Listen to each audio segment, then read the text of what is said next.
Misteri Otzi, manusia es yang bertahan ribuan tahun di pegunungan Alpen. Halo sahabat nalar, tahu nggak sih dengan Otzi si manusia es? Lebih dari 3 dekade yang lalu, dunia dikejutkan oleh penemuan manusia es di pegunungan Alpen, perbatasan antara negara Austria dengan Italia. Penemuan itu bermula saat 2 pendaki asal Jerman tidak sengaja melihat bagian atas jasad manusia yang mencuat ke permukaan tanah.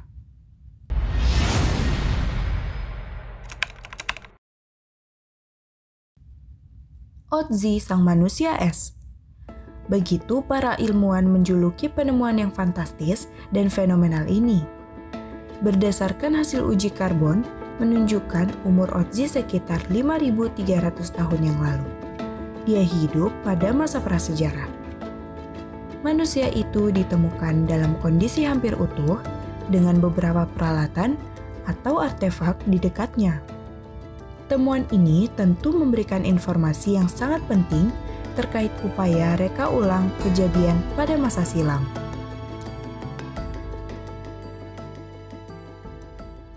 Kronologi penemuan Otzi.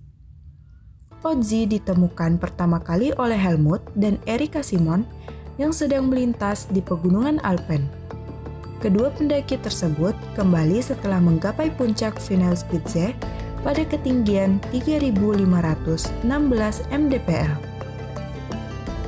Beberapa saat dalam perjalanannya, tepat di lereng bukit dengan ketinggian 3.210 mdpl, mereka melihat bagian kepala, leher, dan bahu Otzi di sebuah cekungan menyerupai kolam kecil yang tengah membeku. Awalnya, Otzi diduga pendaki yang mengalami kecelakaan, yang jasadnya membeku di tengah-tengah gumpalan es yang tebal.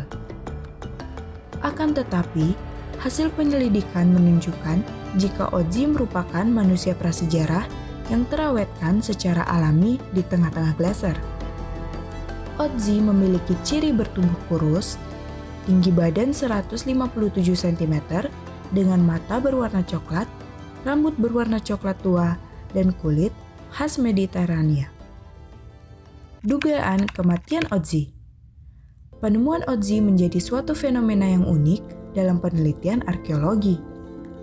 Jarang penelitian menemukan rangka manusia yang utuh, bahkan terawetkan secara alami hingga ribuan tahun lamanya. Selain itu, rangka Otzi disertai dengan peralatan maupun artefak yang digunakan saat masih hidup. Para peneliti menemukan sebuah ransel, mata panah, jubah bulu, topi hingga alas kaki. Menurut Spindler, kematian Otzi digambarkan sebagai seseorang yang meninggalkan kawanannya. Ia membawa peralatan sejenis busur panah yang rusak akibat sebuah konflik. Tak lama berselang, Otzi mati dan terkubur di celah-celah batu yang diperkirakan terjadi pada akhir musim gugur atau awal musim panas. Setelah kematiannya, lalu terjadi pergantian musim dingin yang berlangsung sekitar 5 milenium. Pasca itu, akhirnya rangka tersebut terendapkan di tengah-tengah gundukan es yang begitu tebal. Namun, interpretasi tersebut menuai banyak kritikan dari para arkeolog maupun ilmuwan lainnya. Beberapa di antara mereka cenderung tidak sepakat dengan penafsiran yang dikemukakan oleh Spindler. Seperti Klaus Ogle yang beranggapan bahwa Otzi pernah bermukim di lembah ini ketika musim semi atau musim panas. Meskipun setelah kematiannya terjadi pergantian musim yang berlangsung cukup lama. Kerusakan pada peralatan yang digunakan disebabkan oleh pengendapan dan proses perpindahan yang terjadi secara alami, dikarenakan perubahan musim ataupun iklim. Kehadiran Otzi memang sulit dipercaya. Banyak yang tidak menyangka jika di pegunungan dengan kondisi cuaca yang ekstrim menjadi tempat bermukim bagi manusia prasejarah. Namun penemuan Otzi menjadi titik terang terhadap kajian sejarah glasial maupun landscape budaya di pegunungan Alpen. Dari beberapa penelitian yang telah dilakukan, Otzi kian dikaitkan dengan berbagai situs-situs arkeologi di pegunungan Alpen.